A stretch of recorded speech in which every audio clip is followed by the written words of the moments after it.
নমস্কার সকলকে, আমি ডক্টর দীপানিতা পাল, হোমিওপ্যাথি কনসালটেন্ট। আজ এই ভিডিওটিতে খুব গুরুত্বপূর্ণ টপিক নিয়ে আলোচনা করব। সেটি হলো আপনার বুকের ব্যথাটি গ্যাসের ব্যথা নাকি হার্টের ব্যথা, কিভাবে বুঝবেন।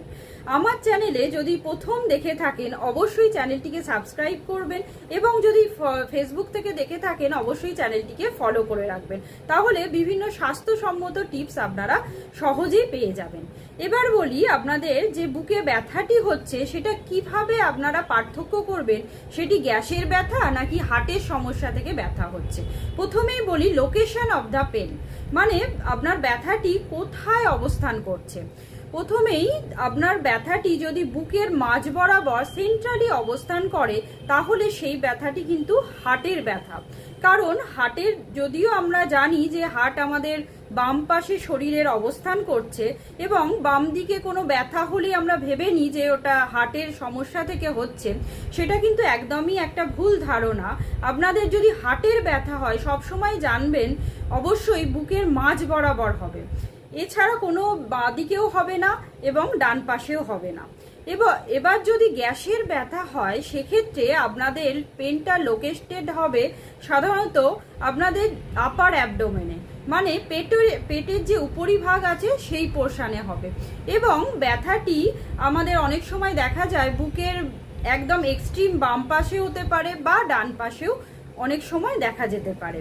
এইভাবে আপনারা ডিফারেন্সিয়েট করবেন। পরের যে পয়েন্টটি হলো রেডিয়েশন অফ দ্য পেন, মানে কিভাবে রেডিয়েট করছে, ছড়িয়ে পড়ছে কিভাবে। যদি হার্টের ব্যথা হয় সেক্ষেত্রে সাধারণত ব্যথাটি আমাদের থুতনিতে যাবে, চোয়ালে যাবে। আমাদের অনেক সময় দেখা যাচ্ছে হাতের যে আর্মের যে ভিতরের দিকের পোর্শন, সেক্ষেত্রে সেখানে আমাদের রেডিয়েশন হতে পারে বা পিঠের পিছন দিকেও হতে পারে।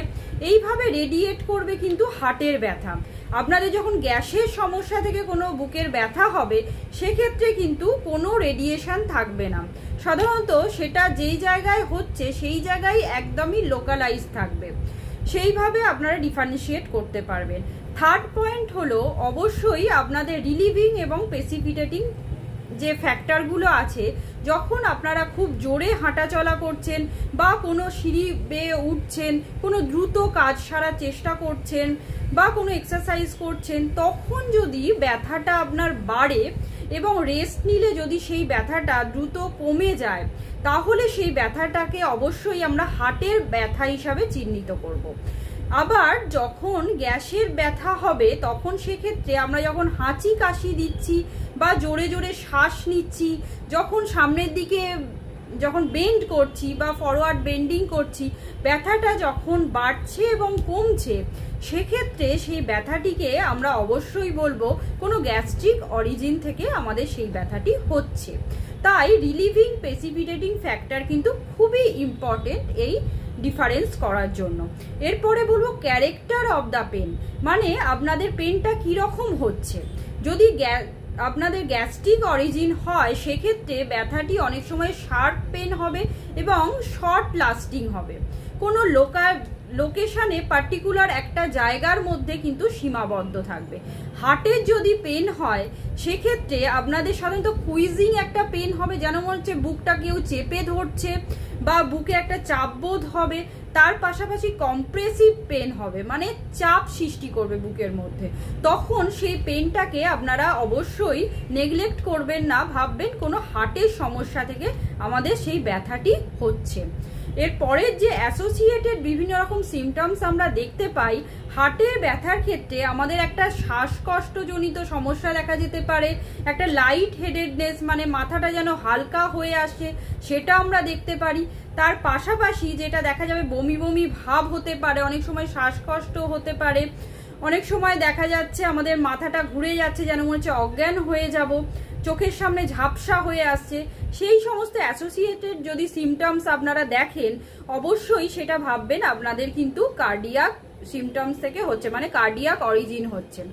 আর যদি আপনারা দেখেন যে আপনাদের টক ঢেকুর উঠছে বা একটা ছোঁয়া ঢেকুর উঠছে, তার পাশাপাশি খিদে পাচ্ছে না, খাবারের প্রতি একটা অনীহা সৃষ্টি হচ্ছে, পেটটা যেন ভারী হয়ে আসছে, বুকের মধ্যে জ্বালা জ্বালা ভাব, যেটা আমরা হার্ট বার্ন বলে থাকি, সেটা কিন্তু আমরা বলবো নন কার্ডিয়াক অরিজিন, মানে আপনাদের গ্যাস্ট্রিক অরিজিন থেকে এইটা হচ্ছে। এই সমস্ত অ্যাসোসিয়েটেড সিমটমস দেখলে আপনারা অবশ্যই ডিফারেন্সিয়েট করতে পারবেন যে আপনাদের হার্টের ব্যথা হচ্ছে কি গ্যাস্ট্রিক অরিজিন থেকে কোনো ব্যথা হচ্ছে। অবশ্যই চেষ্টা করবেন, যদি মনে হয় যে আপনাদের হার্টের সমস্যা থেকে হচ্ছে, সেক্ষেত্রে আপনাদের অবশ্যই একটা ইসিজি করা দরকার এবং টপ টি টেস্ট একটা করে নিতে পারেন। তাহলে আপনাদের হার্টের কন্ডিশন থেকে আপনারা ডিফারেন্সিয়েট করতে পারবেন এটা আপনাদের গ্যাস্ট্রিক অরিজিন থেকে নয়। তাই অবশ্যই এর ব্যতিক্রমও অনেক কিছুই থাকতে পারে, এই ব্যতিক্রম নিয়েও আমাদের চলতে হবে, কিন্তু এইগুলো মেন আমাদের ডিফারেন্সিয়েটিং পয়েন্ট। অবশ্যই যদি আপনারা ডিফারেন্সিয়েট না করতে পারেন, একজন ডক্টরের পরামর্শ নেওয়া অবশ্যই দরকার আছে। নমস্কার, সবাই ভালো থাকবেন এবং সুস্থ থাকবেন।